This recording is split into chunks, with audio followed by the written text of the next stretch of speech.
to increase his chance. Oh, goodness me, well, there's a right hand from Mackenzie, and we said that he... Right hand just behind the back of the head. I mean, they can disorientate you, those sort of shots, but you know, whatever happens now, this counters. Oh, what a good shot! Second time, right hand again. It's the action that saw Bellew down again. That was a great shot, and it means that that's 2 10-8 rounds. And you know, it was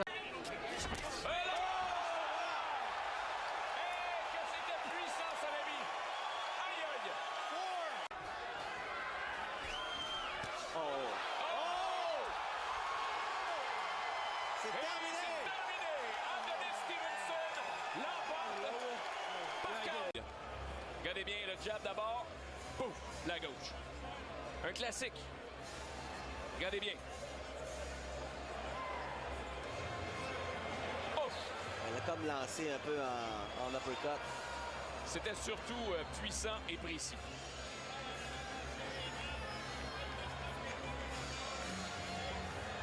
Et là, encore une fois sur le côté. Wow! Et ça, là, non. Ben, tu vois, il était plus là. Et bravo, Michael Griffin, sérieux, excellente décision d'avoir intervenu et d'avoir arrêté le combat parce que Bellew était vraiment incapable de se défendre. Regardez. Bellew's got to keep his head though.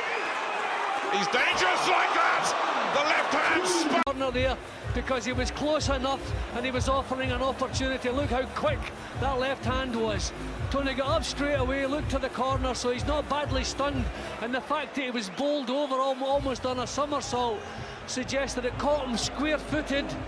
It wasn't a punishing shot. If his legs had gone and he'd crumbled to the floor, then we're worrying.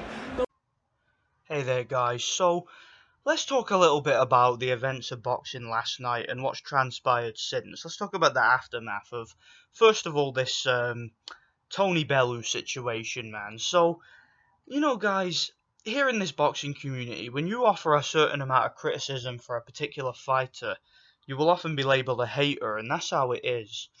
And I don't really like to linger my criticisms on one particular fighter. I know I've said a lot of things about Deontay Wilder, and I've said a lot of things about other fighters too, and you know, when you get kind of overly critical of one particular fighter, you know, it kind of ruins the whole vibe of your channel on here. That's what sort of happens. But I've got to call it as it is, guys. I have never seen a situation like this before. Like, what's going on with Tony Bellew right now in the heavyweight division, man? I don't think I've ever seen anything like it. Tony Bellew, I don't even know what to say, guys. I mean, the absolute insane dick riding that this guy has been receiving over the past year or so with these 2 victories over David Haye, it's fucking mind-boggling. So, Tony Bellew, I mean, look, anybody I've been following Tony Bellew's career from the beginning, since the guy first turned pro. In fact, I've even seen some of his amateur fights, and, you know, so I've been following his career a heck of a lot longer than most of you guys have. And, you know, I picked him to beat Nathan Cleverly in the first fight. You know, I was always kind of, you know, because I never really rated Nathan Cleverly, so it's not as if I've been out to get Tony Bellew, and it's not as if I hate the guy. I don't. But the guy's an absolute fucking clown. I'm sorry, guys, he is. And the fact that boxing fans, particularly here in the UK, and particularly those absolute idiots, man, at Sky Sports, are just dick riding this guy to no end. It's absolutely shocking. Guys, Tony Bellew is a domestic level fighter. That's what he is. He's a domestic level fighter who, through careful management and careful selection of opponents, has been able to maneuver himself into a position where he's been seen as a world level fighter, but he's not a world level fighter. Let's be honest. Every time, you know, he said in his post-fight interview last night, and I spoke about this in my post-fight review, he said, they keep putting these world champions in front of me and I keep beating them. Tony Bellew has fought 2 world champions in his entire career. He lost both of those fights. Okay, he lost to Nathan Cleverly and he lost to Adonis Stevenson, and lost badly to Adonis Stevenson, I might add. So, you know, he was knocked down by several guys at domestic level. He was dropped a couple of times by Oval McKenzie before coming back to win a premature stoppage. You know, that was typical Frank Warren bullshit. You know, Frank Warren had that fight fixed in Tony Bellew's favor.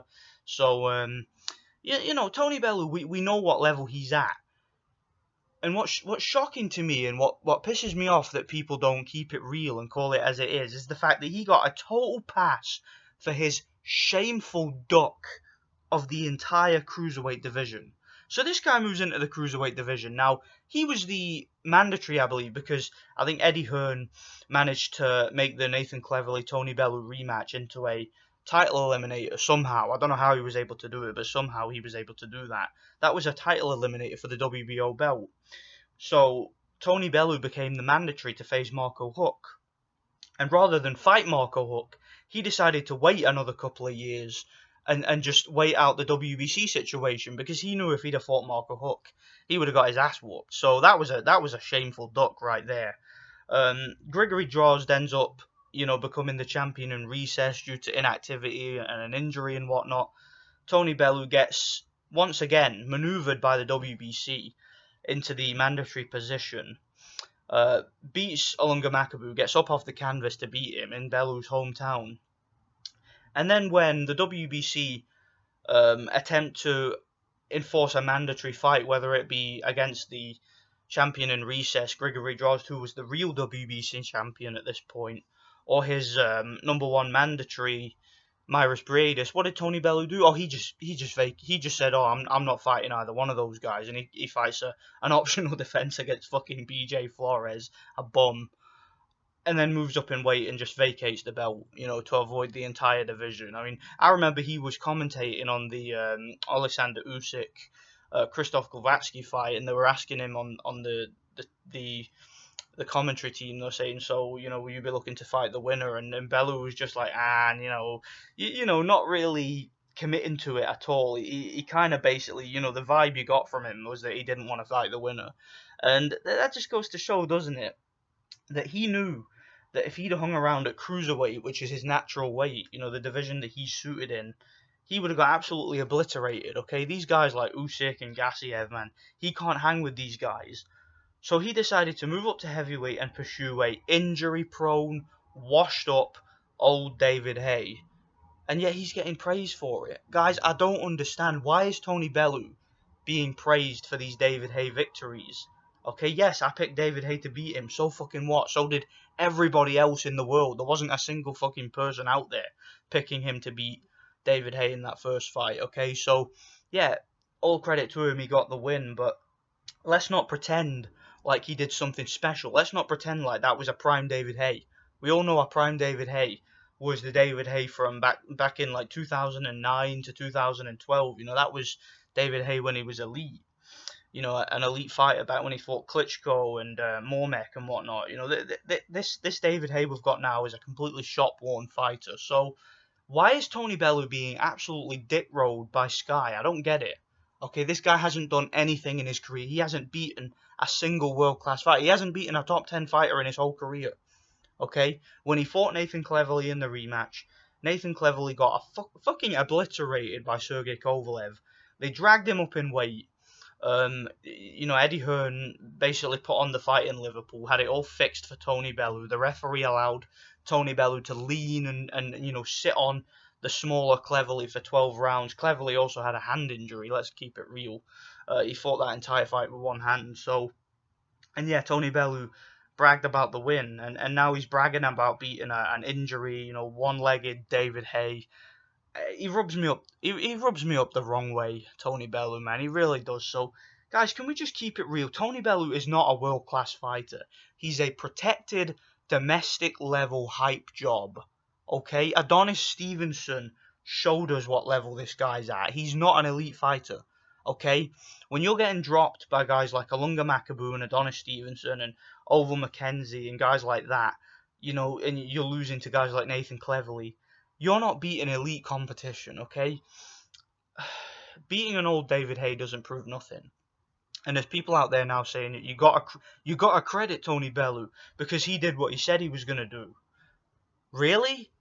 So if I say that I'm going to beat Charlie Zelenoff and I beat him, do I deserve credit for that? Does Deontay Wilder deserve credit for that? No, because it was a foregone conclusion, man. And I don't know what else to say, but the dick riding that Tony Bellew has been receiving in the aftermath of this David Haye fight, man, it's fucking disgraceful, and it needs to stop because it's a joke. Yeah, enough of the dick riding, guys. Sky Sports need to get their heads out of this guy's ass. He's not a world class fighter. If he's truly a world class fighter, have him fight the World Boxing Super Series winner. All right, if Murat Gassiev wins that tournament, fight Murat Gassiev, or fight Alexander Usyk if he wins, or fight Mairis Briedis, or fight Dorticos, or fight Lebedev. Fight one of those guys. All right, show his worth. Because we know he ain't going to fight Joshua, because Joshua is Eddie Hearn's cash cow, and he obviously doesn't want to. He doesn't want two of his big ticket sellers fighting each other. So at least not while he still has options on Tony Bellew at cruiserweight. He probably doesn't want to doesn't want to sacrifice him to Anthony Joshua just yet. So yeah, let me know what you guys think about this shit. But this situation with Tony Bellew, man, has gotten out of hand. If Tony Bellew had been an Eastern European fighter, he would not be getting any credit right now. I tell you right now, if Alexander Povetkin knocked out David Haye, what would people be saying? You'd be saying, oh well, it was an old David Haye, and David Haye was injured, and Povetkin just got him at the right time. It'd be that kind of situation, wouldn't it? So please give Tony Bellew the same credit. Hold him to the same standards that you would hold someone else. So yeah. Cut the dick riding, guys. Just be honest. Keep it real. Tony Bellew ain't shit. Okay, he hasn't done shit in his career. He's a protected fraud, and any world-class fighter he has ever fought has beaten him. In fact, would you even call Nathan Cleverly world-class? Would you call Stevenson world-class? I don't know. It's up to interpretation, but I mean, I guess we'll find out, won't we? So let me know what you guys think about this anyway, about this bullshit. Thanks for watching, guys.